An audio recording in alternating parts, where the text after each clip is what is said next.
It really was only just a matter of time before Democrats found their latest political football. Kilmar Abrego Garcia is now the new BLM, the new kids in cages, the new George Floyd.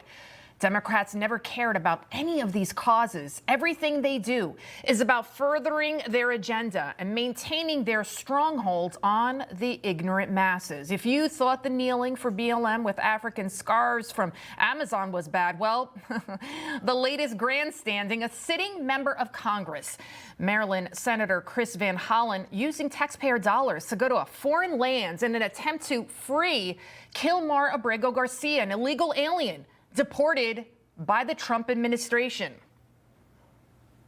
I'm asking President Bukele, under his authority as president of El Salvador, to do the right thing and allow Mr. Abrego Garcia to walk out of a prison, a man who's charged with no crime, convicted of no crime, and who was illegally abducted from the United States. Unbelievable. El Salvador's President Nayib Bukele refused to meet with Van Hollen. Bukele then took to social media and trolled the meeting, writing, quote, Kilmar Abrego Garcia miraculously risen from the death camps and torture, now sipping margaritas with Senator Van Hollen in the tropical paradise of El Salvador. I mean, those photos, Van Hollen's publicity stunt backfiring in spectacular fashion. And then just moments ago, he spoke after returning to Virginia. Take a look at this. I called Jennifer to tell her that I had met with Kilmar. And I told her what he said to me, which was first and foremost that he missed her and his family. And as he said that, you could see a tear down his eyes. Oh, it's here. Oh. The dramatics. The web of lies the left is weaving coming undone for all the world to see.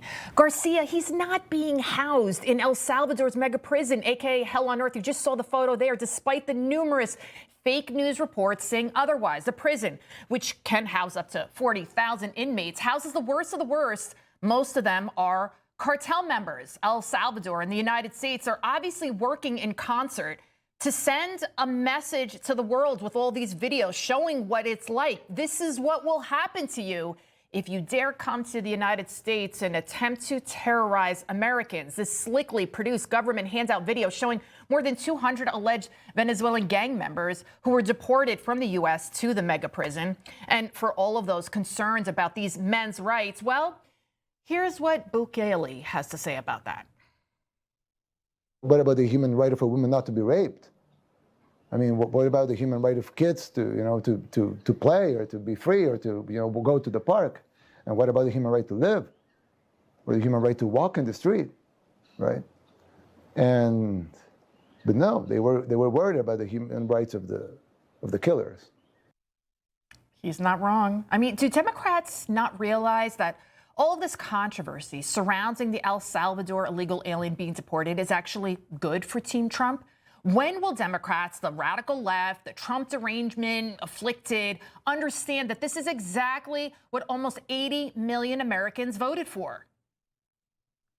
Look in December. Look at the percentage who said we were on the wrong track. 62% of Americans when Joe Biden was in office, compared to just 14% who said that we were on the right track. Flash forward to April.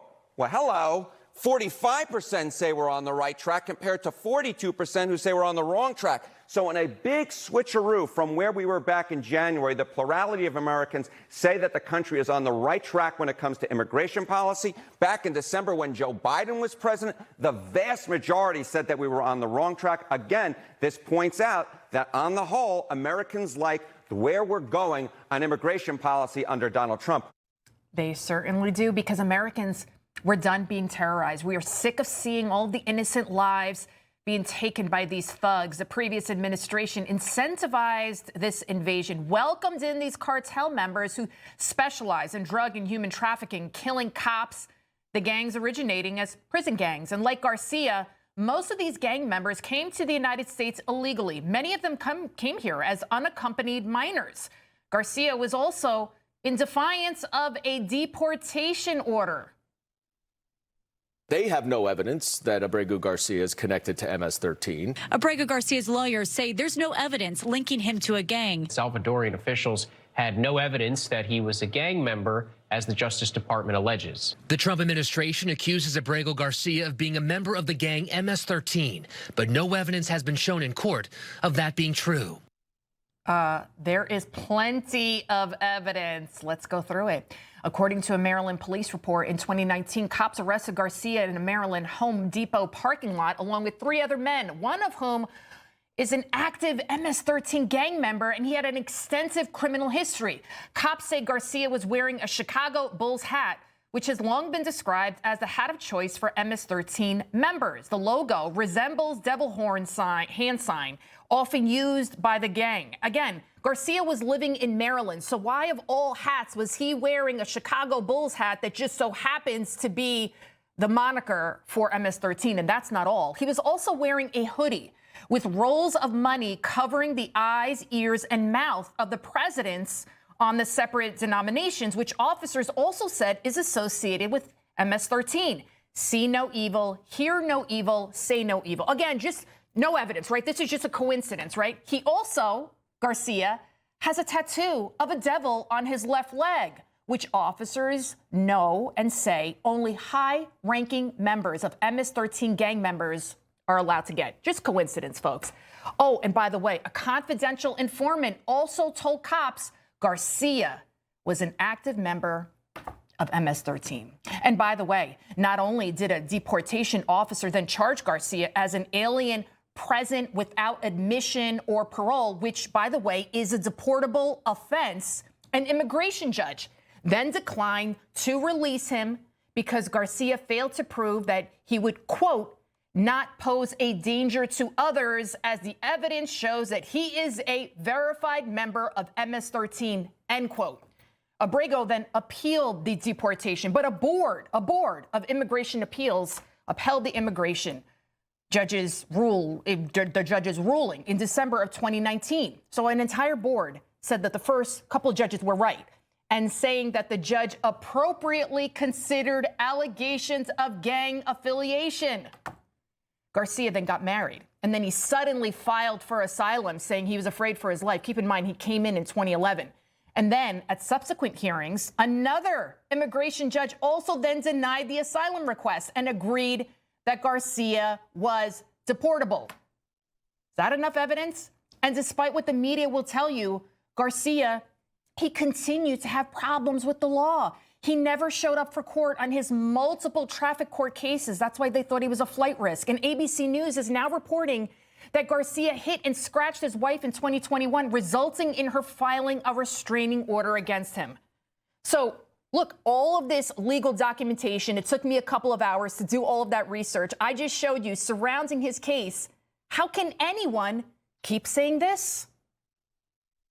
Was illegally detained and deported to a foreign prison with no future, no due process. The Trump administration must facilitate his return to the United States because he did not receive due process. There's due process that exists in this country for everybody. And the fact that this man had received no due process, it was effectively disappeared to a foreign country.